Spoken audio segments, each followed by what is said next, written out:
Hey, it's Dave. Welcome back to my channel. So, that's a song by the Scorpions called Still Loving You. And I played it in a band, so I figured I would play a clip from it. But today I wanted to talk about three guitar players who all happen to play for the Scorpions. And the solo to Still Loving You, which I found out after I learned it and was like, why is the solo not as cool as the fills?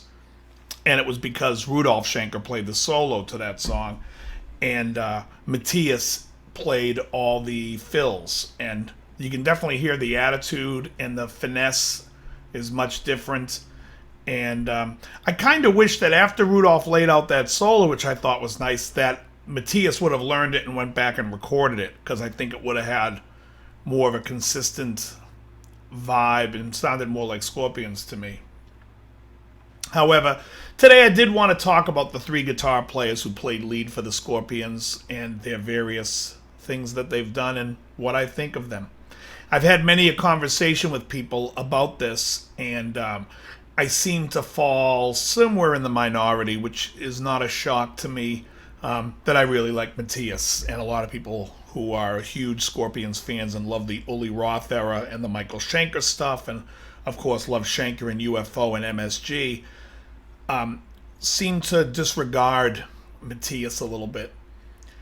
And I think Matthias has a place, and I'll go into that. So I'll start with Michael Schenker, just because I think the stuff that he did with the Scorpions is not my favorite.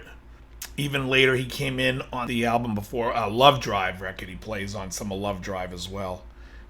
He's good. He's a great player. I am not a huge UFO fan. Most people who know me will tell you I do not care for UFO. I don't think the band was that great. Oddly enough, I think they hit lightning in a bottle when they did the record Obsession. I think UFO Obsession is a must-have rock and roll album. There's so many great songs on it. There's so much great stuff on it.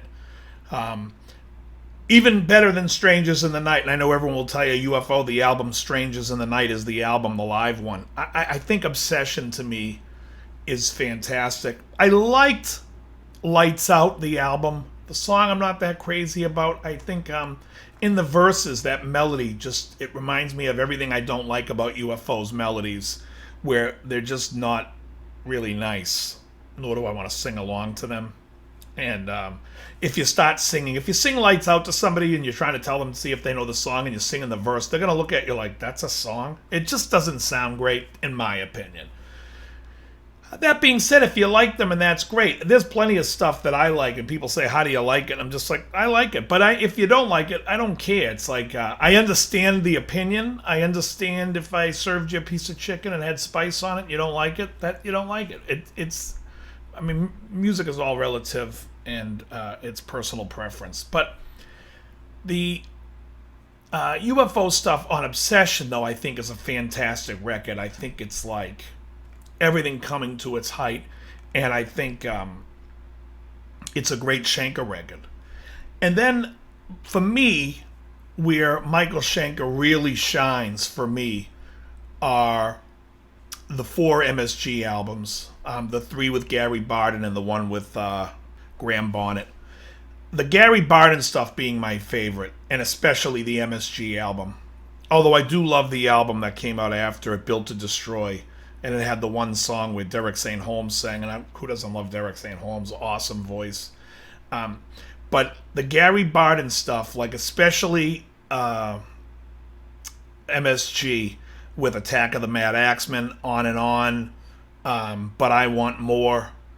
I just think that record is fantastic. And it's funny, I went and listened to it recently, and I'm listening to the licks and his solos, and I'm like, oh my God, I took a lot more out of this record than I ever thought I did. I mean, I can hear licks that I use all the time, and I'm like, oh, is that where I got that from? Like, I hear that in my head a lot, and it's just funny when I hear him play, and I'm just like, because for years I would say I'm not a Michael Schenker fan, and recently I went back and listened to the one that opens with Armed and Ready. I think it's just called Michael Schenker Group, and then MSG, and then Built to Destroy.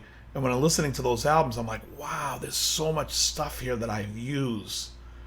And it's funny when you go back, because I listened to it a lot when I was, 13 to 17, and didn't listen to a lot of it since then. And then went back recently and put it in my car, and I'm like, oh boy, I guess I do like him. So I like him a lot. I think Schenker was a great player.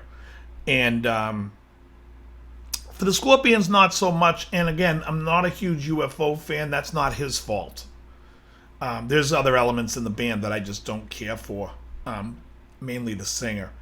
But for the most part, Obsession is a great album. So if you don't own any UFO, I'm going to suggest right now, go out and buy UFO Obsession. It is an awesome rock and roll album. And I would also suggest buying MSG, the second Michael Schenker album, with On and On it.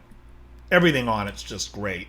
But there's just some really great stuff. And you can't go wrong with any of, like I said, with any of the first four. The Michael Schenker Group, MSG, Assault Attack, or Built to Destroy. All four albums are great records.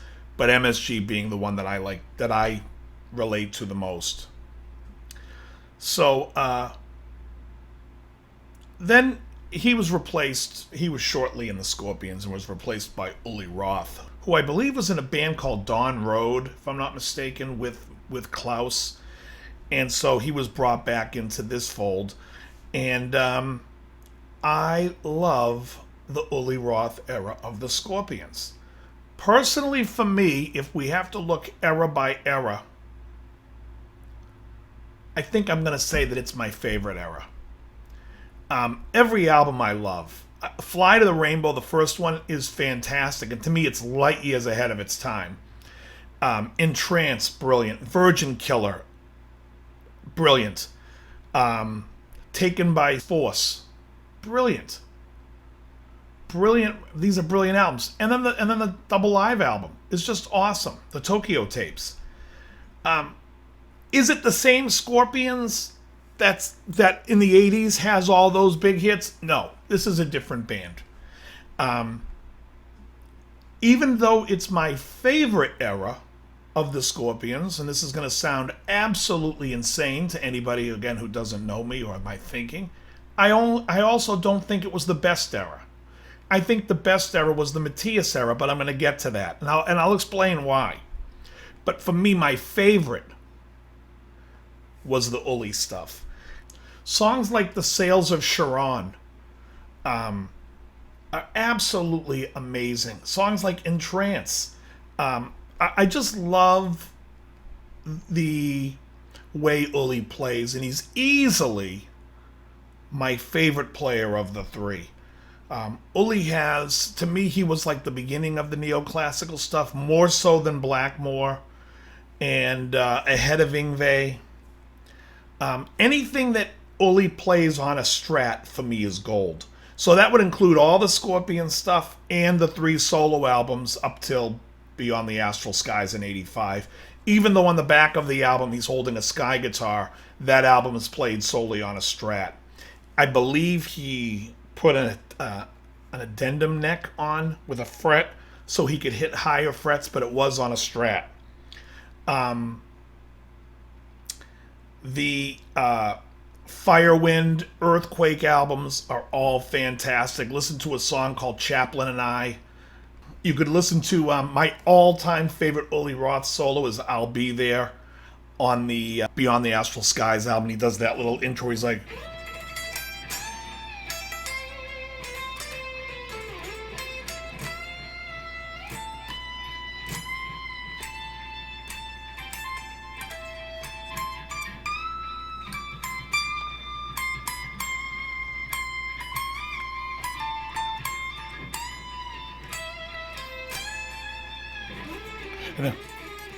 all that stuff. I mean, I just love that record. And then he also did the thing I liked at the end when he does that.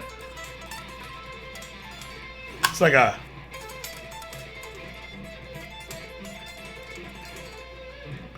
does this crazy thing with instead of... I always thought it was...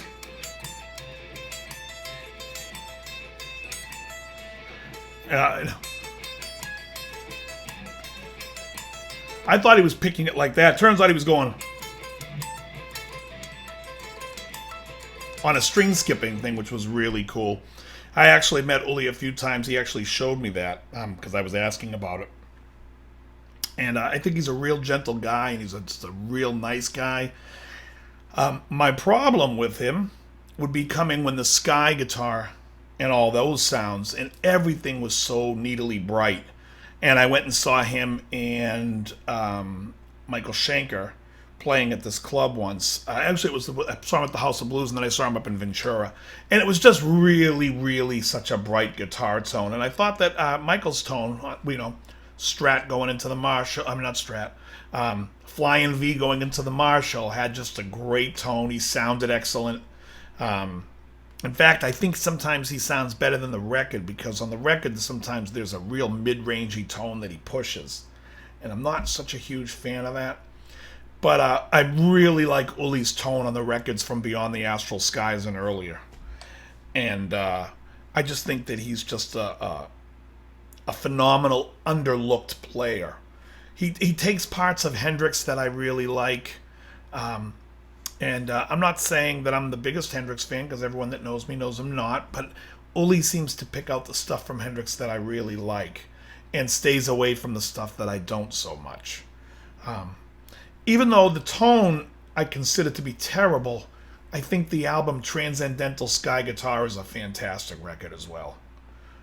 Even though I think the guitar tone is just abysmal. It's just really bright, and if you wanna check how your highs are doing in your ears, listen to that album and then check it after. Maybe not so well.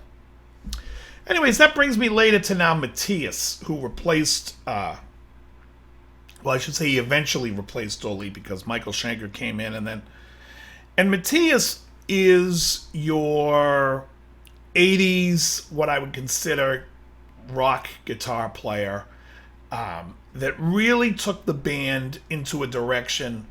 Not so much that I think he took it into the direction, but he complemented Rudolf Schenker's direction really well. And in that sense, I think he's a real melodic guy, and understood that playing little pieces of music in between sections, instead of necessarily noodling and playing, kind of added a much more accessible Scorpions than the predecessor.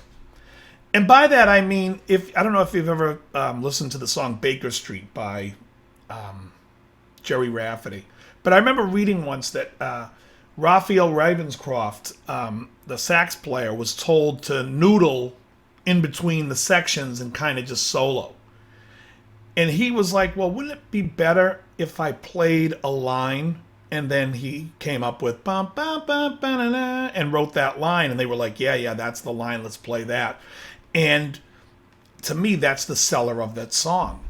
Well, Matthias to me is that player. Like, he's the guy that's like, let's do the double harmony line. It really becomes an accessible band, and they became monsters. I mean, they were, when you look at that Worldwide Live album, that's a little bit different than Tokyo Tapes playing someplace in Japan, as opposed to playing arenas. They played the US Festival in '83. I think they were the second to last band. They were the ones that played right before Van Halen. They were fantastic. And there's a lot of great licks that he plays, and he's got a great sound. And again, I don't think all their albums with them are all that great, but I do think in this version of the band, the albums Blackout and Love It First Sting are absolutely quintessential albums to have if you're into 80s rock, 80s metal, anything. Those albums are fantastic. And I think Matthias is a big part of that. I always get a kick out of You Give Me All I Need on Blackout, because I can hear Don Dokken-esque vocals. And I think it's Don on the album. I know he did all the demos for the vocals on that record, because Klaus was in the hospital. And I believe that they left his vocal in on the backgrounds on You Give Me All I Need. Because it sounds like him if you listen to it. Hard rock and Don Dokken. But anyways, So I really appreciate Matthias. I think he's a fantastic player, and I think he made the Scorpions what they were. I think when these people downplay him, they kind of like more of the more well, for some reason they like Schenker and Uli Roth better, and I don't know if I like them better. I mean, Uli's easily my favorite player, but if you said to me, I could go, the Scorpions is my band, and I can produce them, and I would want to see the Scorpions with Matthias. I think he's much more iconic. His version of the band was much more iconic. It almost reminds me of like the Brian Johnson, a Bon Scott debate. You know, what you liked better, and a lot of people like the Bon Scott version of AC/DC better, and it's a rawer form, and it's great. But you can't deny Back in Black as a historical piece of an album that you needed Brian Johnson for, because he wrote with them, and you need that. And I think he had 2 or 3 albums, Brian Johnson, before that band ship sailed. I do like Flick of the Switch a lot. I think Flick of the Switch might be their last fantastic album. Fly on the Wall's pretty good, but for those about to rock, Back in Black and Flick of the Switch are fantastic albums. But I think of the same way with Matthias. I think Animal Magnetism's a great record. I don't know if it's fantastic. It's great. Blackout's fantastic. Love at First Sting's fantastic. Worldwide Live is fantastic. And then after that, I think their ship kind of sailed a little bit too. But anyways, I will say I think all 3 players are fantastic in their own right. And if there's one that you like more than the others, I think that's fine. I think, it's like... But it was funny. The reason why I wanted to talk about this was when I went once to go see Uli play. He was at a rehearsal studio called Third Encore. And everybody was talking about him and Schenker being like the 2 greatest players in the Scorpions. And Uli looked at me and was like, could see I was rolling my eyes. And he was like, what's the matter? And I said, I think you guys are downplaying how great Matthias is. Matthias made that band what a huge band it is. And as great as Uli is my favorite player of them, Uli could never be in a band like the Scorpions and make it big, because Uli, it's much more about it's not so much about a pop mentality, and that's fine too. But there's something about what the Scorpions did when they went into that huge jump with Matthias. He brought them to a different level, and that level was good for them, good for their wallets, but it made them a household name, and because before then nobody knew the Scorpions. No one's walking around singing Dark Lady, no one's walking around singing Dark Lady or He's a Woman, She's a Man. It was just more underground stuff at that point. And it's still, don't get me wrong, it's effing fantastic. I mean, Uli's playing on some of that stuff is just great. He's one of my all-time favorites. But those types of songs are not going to reach a mass market. And I'm not saying, and again, some people like to argue with me about that, saying that I'm talking about record sales being, doesn't mean the end-all, be-all. It doesn't, but it's a great gauge for what is accessible. If you play somebody the album Love at First Sting and then play them the record In Trance, for instance, or Virgin Killers, you're going to see a very different reaction from the majority of people. Now, guitar players are probably going to say, oh, the Uli stuff's way better. But your average person is going to gravitate towards Love at First Sting. There's a reason for that. And as guitar players, I always think it's good to step out of yourself as a player and be more a listener. Like, what are you listening for? If you're listening to hear like really stellar licks and something that's like going to make you think musically, yeah, okay, listen to Uli. But I think if you're thinking about listening to a song, getting entertained, pumping your fist or whatever, I think the Matthias stuff is fantastic. I don't think you can go wrong with either one. I think all 3 of these German guitar players are fantastic. And what can I say? Give them a listen, and it's timeless. Anyway, that's all I have time for today. Thanks for stopping by. As always, very good. That's kid stuff. Kid stuff? How about the tunes? How's that for a topper? You're right on target. You're right on the money. Everything you said. You hit the nail right on the head with your comments, what you're saying today. You're 150% correct.